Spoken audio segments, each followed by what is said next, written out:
Assalamualaikum warahmatullahi wabarakatuh. Perkenalkan, nama saya Anggita Mega Satria. Saya dari kelas 10 3, absen 6. Selamat sejahtera bagi kalian semua.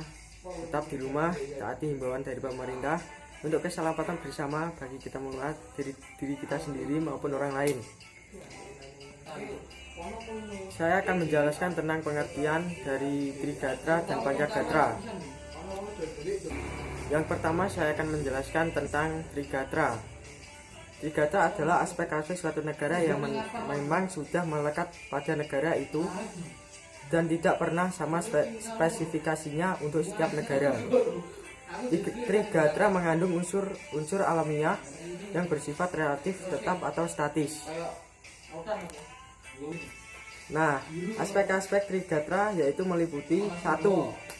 Geografi, yang kedua kekayaan alam, yang ketiga kependudukan.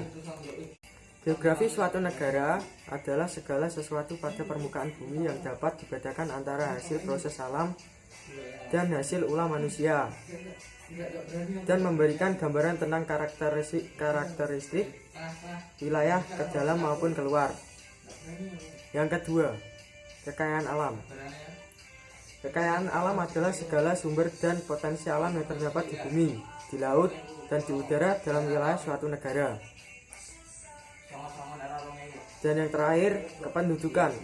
Penduduk adalah manusia yang mendiami suatu wilayah negara. Manusia adalah faktor penentu apa yang dilakukan atau tidak dilakukan di suatu negara. Nah, sekarang saya akan menjelaskan tentang Pancagatra. Pancagatra adalah aspek-aspek kehidupan nasional yang menyangkut kehidupan dan pergaulan hidup manusia dalam bermasyarakat dan bernegara dengan ikatan-ikatan, aturan-aturan, dan norma-norma tertentu. Aspek-aspek Pancagatra yaitu meliputi 1. Ideologi. Ideologi adalah serangkaian nilai yang tersusun secara sistematis dan merupakan kebulatan ajaran atau doktrin yang dijadikan dasar serta member arah dan tujuan yang ingin dicapai di dalam kelangsungan hidup bangsa dan negara. Yang kedua, politik. Politik diartikan sebagai asas, haluan, dan kebijaksanaan yang digunakan untuk mencapai tujuan dan diperoleh kekuasaan. Karena itu masalah politik selalu dihubungkan dengan masalah kekuasaan dalam suatu negara yang berada di tangan pemerintah. Pemerintah akan menentukan sistem politik yang tepat untuk dilaksanakan dalam rangka mencapai tujuan nasionalnya. Ini yang ketiga, yaitu ekonomi. Ekonomi yang dijalankan oleh suatu negara merupakan kekuatan nasional negara yang bersangkutan, terlebih di era global sekarang ini. Bidang ekonomi berperan langsung dalam upaya pemberian dan distribusi kebutuhan warga negara. Yang keempat, sosial budaya. Unsur budaya di masyarakat juga menentukan kekuatan nasional suatu negara.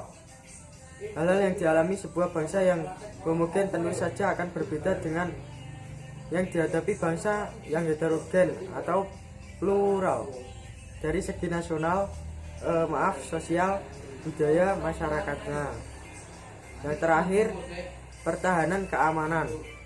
Pertahanan keamanan atau HANKAM adalah upaya rakyat semesta dengan angkatan bersenjata TNI atau Polri sebagai intinya mempertahankan dan mengamankan bangsa dan negara serta hasil perjuangannya.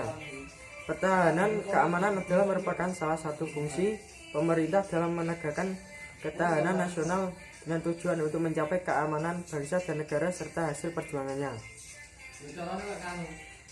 Terima kasih. Saya Anggita Mega Satria undur diri. Wassalamualaikum warahmatullahi wabarakatuh.